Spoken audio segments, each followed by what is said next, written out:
حضرت امام رضی اللہ تعالی عنہ کی کوفہ کو روانگی کی خبر پا کر ابن زیاد نے حر بن رباحی کی قیادت میں ایک لشکر آگے بھیج دیا۔ حر بن رباحی مرد سعید نے حضرت امام رضی اللہ تعالی عنہ کو مشورہ دیا کہ وہ مستورات کا بہانہ بنا کر رات کو علیحدہ اتریں اور رات ہی کو کہیں تشریف لے جائیں۔ چنانچہ حضرت امام رضی اللہ تعالی عنہ نے یہی کیا اور رات کو جب یزیدی لشکر سو گیا تو آپ نے وہاں سے کوچ کیا۔ اندھیری رات میں معلوم نہ ہوا کہ کدھر جا رہے ہیں۔ صبح کو ایک میدان ہولناک میں پہنچے، یہاں اترے تو اس میدان میں جس جگہ میخیں گاڑتے زمین سے خون نکلتا، جس درخت سے لکڑیاں توڑتے خون ٹپکتا، یہ حال دیکھ کر امام نے ہمراہیوں سے پوچھا تم میں سے کسی کو اس دشت کا نام معلوم ہے؟ ایک نے کہا اسے ماریا کہتے ہیں۔ فرمایا شاید کوئی دوسرا نام بھی ہو؟ لوگوں نے کہا اسے کربلا بھی کہتے ہیں۔ یہ سن کر آپ نے فرمایا اللہ اکبر، ارض کرب و بلائی و مسفک دمائی، زمین کربلا یہی ہے، ہماری خون بہنے کی جگہ یہی ہے، اب ہم یہاں سے کہیں نہیں جا سکتے، دشمن یہاں پہ خون ہمارا بہائیں گے، زندہ یہاں سے ہم نہ کبھی پھر کے جائیں گے، آل نبی کا ہوگا اسی جا پہ خاتمہ،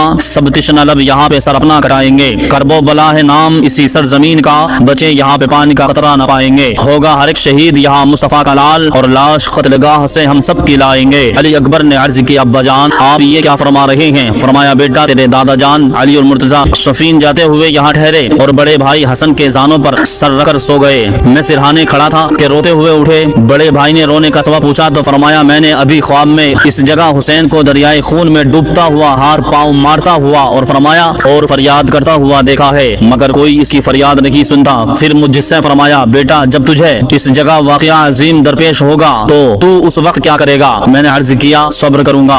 اس پر فرمایا بیٹا ایسا ہی کرنا، صبر کرنے والوں کا ثواب بے شمار ہے، انما یؤتی الصابرون اجرهم بغیر حساب۔ یہ فرما کر آپ نے اسباب اترا دیا، لب فرات خیمہ نصب فرمایا اور دوسری محرم 61 ہجری کو آپ دشت کربلا میں قیام پذیر ہوئے۔ حضرت امام حسین رضی اللہ تعالی عنہ جب دشت کربلا میں اترے آپ نے اہل بیت میں یہ وعظ فرمایا کہ میری مصیبت و مفارقت پر صبر کرنا، جب میں مارا جاؤں تو ہرگز منہ نہ پیٹنا اور بال نہ نوچنا اور گریبان چاک نہ کرنا۔ اے میری بہن زینب تم فاطمہ زہرا کی بیٹی ہو، جیسا انہوں نے حضور صلی اللہ تعالی علیہ وسلم کے وصال پر صبر کیا تھا اسی طرح تم بھی میری مصیبت پر صبر کرنا۔ حضرت امام حسین رضی اللہ تعالی عنہ نے مقام کربلا میں قیام فرمایا تو ابن زیاد نے ایک خط حضرت امام رضی اللہ تعالی عنہ کی طرف اس مضمون کا بھیجا کہ یا تو یزید کی بیعت کیجیے یا لڑنے کے تیار ہو جائیے۔ حضرت امام حسین رضی اللہ تعالی عنہ نے اس خط کو پڑھ کر پھینک دیا اور قاصد سے فرمایا ما لہو عندی، جواب میرے پاس اس کا کوئی جواب نہیں۔ ابن زیاد یہ سن کر غصے میں آ گیا اور ابن سعد کو بلا کر کہا کہ تم ایک مدت سے ملک کے حاکم بننے کی تمنا رکھتے ہو، لو آج موقع ہے، تم حسین کے مقابلے کے لیے جاؤ اور حسین کو مجبور کرو کہ وہ یزید کی بیعت کرے، ورنہ اس کا سر کاٹ کے لے آؤ تو ملک کی حکومت تم کو دے دی جائے گی۔ دنیا کا کتا ابن سعد ملک کی حکومت کے لالچ میں آ کر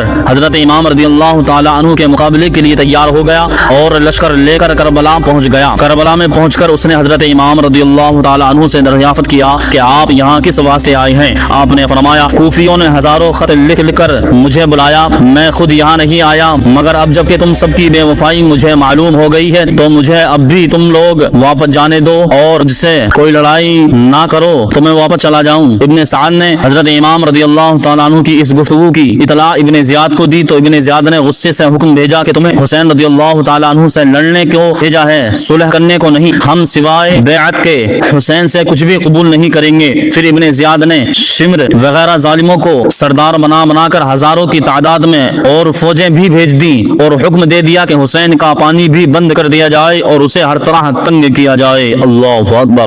پلیز سبسکرائب مائی چینل۔